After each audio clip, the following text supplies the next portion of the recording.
আপনি কি মধ্যবিত্ত পরিবারের ছেলে? আপনি কি একবার চিন্তা করেছেন আপনার ভবিষ্যৎ কি? আপনি ছোট থেকে শুনে এসেছেন পড়ালেখা করে যে গাড়ি ঘোড়ায় চড়ে সে। আমি যদি বলি এই কথাটা মিথ্যা, চুরি চামারি করে যে গাড়ি ঘোড়ায় চড়ে সেই কথাটা সত্য, কি বুঝতে একটু কষ্ট হচ্ছে তাই না? এটাই আজকে আপনাদেরকে আমি বোঝাবো।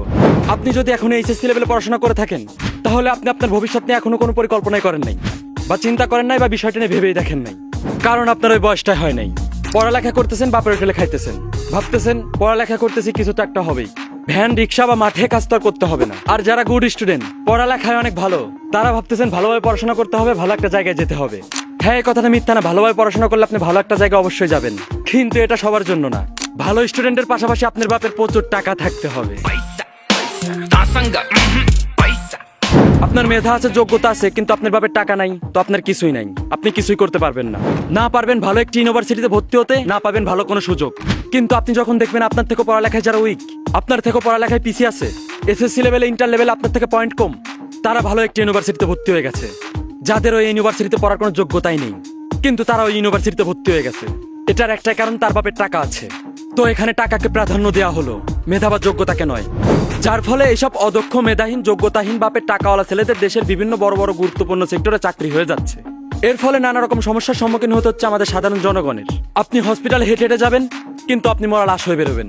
এটার একটাই কারণ, অদক্ষ, মেধাহীন, যোগ্যতাহীন ডক্টর, যারা আসলে টাকার জোরে ডিগ্রি অর্জন করেছে। সাধারণ একটি ব্রিজ করতে গেলে বাইরের দেশ থেকে ইঞ্জিনিয়ার আনতে হচ্ছে, তাহলে আমাদের দেশে যারা ইঞ্জিনিয়ারিং পড়েছে তাদের দরকার কিসে?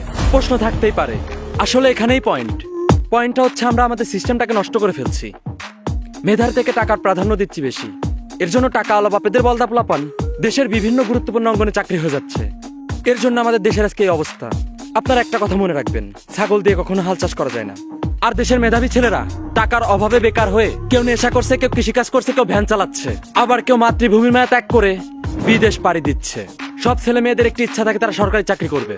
18 থেকে 21 বছরের ছেলে মেয়েদের একটি সুযোগ আসে পুলিশ, সেনাবাহিনী, নৌবাহিনী, বিমান বাহিনী, বিজিবি হওয়ার। এটি সরকারের ডিফেন্স পদে নিয়োগ দেওয়া হয়ে থাকে। এই ডিফেন্স পদে সৈনিকরা দেশের মানুষ এবং দেশকে আত্মরক্ষা করে থাকে। এই সৈনিক পদে চাকরি পাওয়ার জন্য আপনার ভালো ফিটনেস থাকতে হবে এবং এই চাকরি পাওয়ার যোগ্যতা থাকতে হবে। কিন্তু যোগ্যতার বিচার আপনি পাশ করলেও আপনার চাকরি হবে না, কারণ আপনার বাপের টাকা নেই।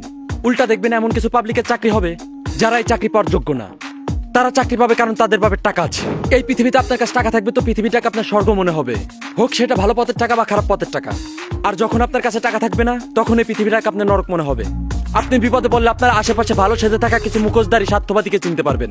তাই একটা কথা আছে, তুমি আপন মানুষদের তখনই চিনবে যখন তুমি বিপদে পড়বে। তাই বিপদে পড়া জীবনের একটি গুরুত্বপূর্ণ অংশ, কারণ এখান থেকে তুমি অনেক কিছু শিখবে। আপনি একটা জিনিস লক্ষ্য করলে দেখবেন, এখনকার প্রেক্ষাপটে ব্যবসায়িকের ছেলে ব্যবসায়িক হচ্ছে, শিক্ষকের সন্তান শিক্ষক হচ্ছে, পুলিশের সন্তান পুলিশ হচ্ছে, রিক্সাওয়ালার সন্তান রিক্সাওয়ালাই হচ্ছে, চোরের সন্তান চোর হচ্ছে। আপনি রিক্সাওয়ালার ছেলে, পড়ালেখা করতেছেন, ভালো স্টুডেন্ট, অনেক মেধাবী, এইচএসসি লেভেল, ইন্টার লেভেল আপনার ভালো পয়েন্ট, কিন্তু আপনার বাপের টাকা নাই, তো আপনার পড়ালেখার কোনো দাম নাই। তো আপনার ভবিষ্যৎ কি? আপনার ভবিষ্যৎ জিরো। হ্যাঁ, আপনি যখন বুঝতে পারবেন আপনার ভবিষ্যতের কোনো নিশ্চয়তা নাই, বা এক কথায় ভবিষ্যৎই নাই, যখন পরিবারের চাপ আপনার উপর আসবে, তখন আপনার একটি ডানা ছাড়া পাখি মনে হবে। এরপর আপনি বিড়ি, সিগারেট, গাঁজা আরো নানা রকম মাদকের সাথে জড়িয়ে যাবেন। ধীরে ধীরে আপনার জীবনটাকে ধ্বংস করে দিবেন। আবার কেউ কেউ সুইসাইডের মতো জঘন্য এবং নিকৃষ্ট কাজ করবেন। তাই আমি মনে করি আজকাল পড়ালেখার যে হাল, পাস ঠিকই করবি কিন্তু বেকার থাকবি চিরকাল। তাই সময় থাকতে ঘুম থেকে ওঠ আর বানা পাসপোর্ট। আর থাকতে চাই না এই দেশে, চলে যাব সবাই বিদেশে, কারণ এই দেশটাকে এখন চালাচ্ছেই প্রবাসীরা, যারা সবাই মধ্যবিত্ত পরিবারের সন্তান। আর এইসব মধ্যবিত্ত পরিবারের সন্তানদেরকে আমি সেলুট জানাই। সবাই ভালো থাকবেন, নিজের খেয়াল রাখবেন। ধন্যবাদ।